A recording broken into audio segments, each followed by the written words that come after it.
on the rollout of the COVID-19 vaccine. I'm joined now by UCT Public Health Specialist Dr Kerrin Begg. Good evening, Dr Begg. So 1 million doses have arrived. We understand they're on their way to Bloemfontein this evening. They're going to spend 2 weeks being checked and made sure that everything is in order. Then hopefully around the middle of the month, the healthcare workers will start getting them. How much do you know about how exactly it's going to work? Because it's 1 million doses. Is that to 1 million people, or will that be 500,000 people will get 2 doses? Do you know much about the logistics of the rollout? So we've, all of us in the healthcare sector have been part of both being trained as vaccinators as well as part of the planning, and obviously it is at relatively short notice. Often these things take months, and we haven't had months. So what we are aware of is that, in fact, 1.5 million doses will have ultimately been purchased for this phase 1 rollout. So the first 1 million doses have arrived and another 500 to come. So essentially that should mean in a 2-dose vaccine that 750,000 healthcare workers should be protected. But we are also aware that the Department of Health may be looking at vaccinating 1 million now, and then hoping to get an additional 500,000 doses in addition to the 500,000 that are on their way, so that then everybody will be allocated. About 1 million people will then be allocated their 2 doses. And it was very interesting, a little earlier today on eNCA, Jeremy Maggs was speaking to the person who led the Astrazeneca vaccine development at Oxford University, and he was saying that this vaccine is most efficient when you leave a 12-week gap between the first and the second dose, and that accounts for the sort of varying levels of efficacy. What he was saying is that 3-month gap is the best to get full coverage, and it looks like it will have an impact on the variant that we've got here in South Africa. Correct. So I think that one of the things that people struggle with, which I think we're going to get to a bit later around vaccine hesitancy and some of the challenges, is that in science and in medicine, not everything is absolutely black and white. And so there are trade-offs and dilemmas that we have to overcome. And so with the kinds of things like vaccines, when we administer doses, whilst a 12-week gap might be more effective and efficacious, that sometimes, for instance, in infant vaccines, we shorten the period because we'd rather make sure that the baby gets all 3 doses of their EPI schedule rather than 1, and then because the interval is so long that mum has moved or mum's had to go back to work or other such things. In this case, with healthcare workers, we probably can manage because we know exactly where they are.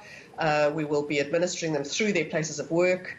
And so in all likelihood, we can manage a 12-week gap. And that also gives us the opportunity to, of course, get some additional vaccines so that we can indeed vaccinate as many people as possible with the 2 doses. So, Doctor, let's talk about the efficacy a bit more, because we've seen reports saying that it's 70% effective in actually preventing people from contracting COVID-19.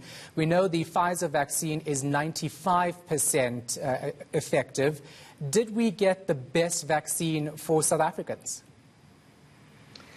So once again, it's about decisions that are not just about the laboratory-based and the clinical trial-based decision-making. So, so in this case, the Pfizer and the Moderna vaccines are a lot more vulnerable to temperature changes, and because they are mRNA delivered, they require extremely low temperatures. Those are very difficult logistically to manage on a mass rollout campaign. And so it's not a bad thing at all that we have the Astrazeneca Oxford vaccine, because it can cope like our usual vaccines that we deliver to infants across the country can cope at refrigeration temperatures of 2 to 8 degrees. So our infrastructure is already set up for that degree of cold chain and distribution, and we know what to do with those kinds of things.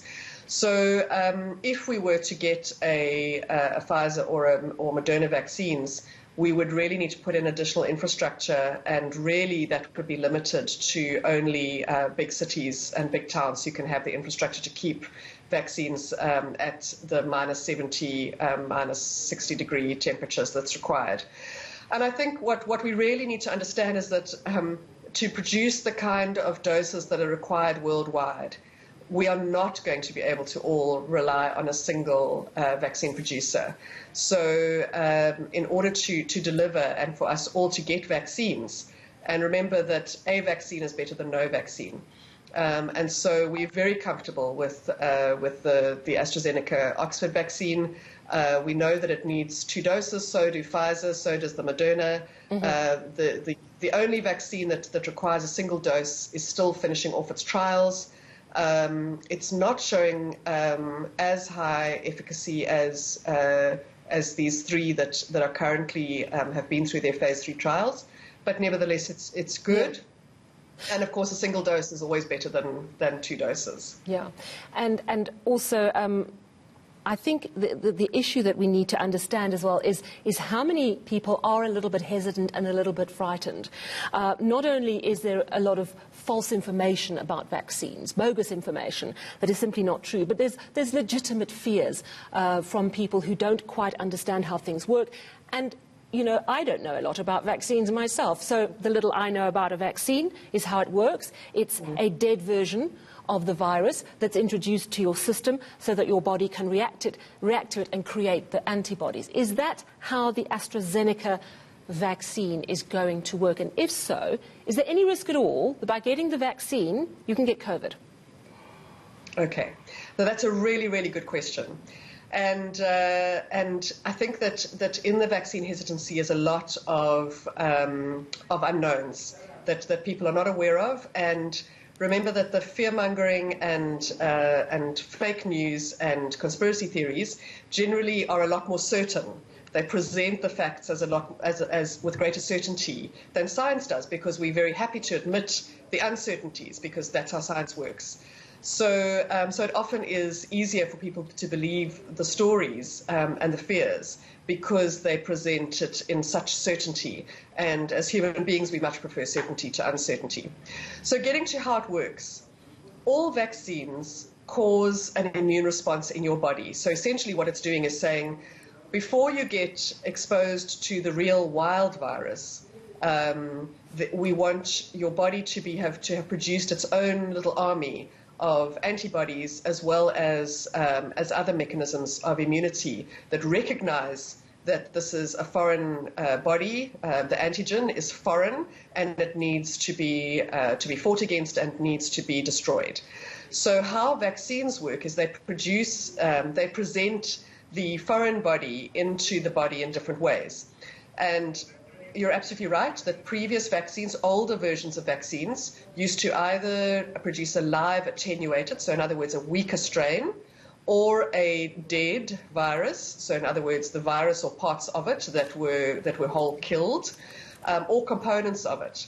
Now, all modern vaccines, because all of those older versions tend to produce more of a reaction and often more side effects, we've moved away from those ways of presenting the foreignness to our bodies.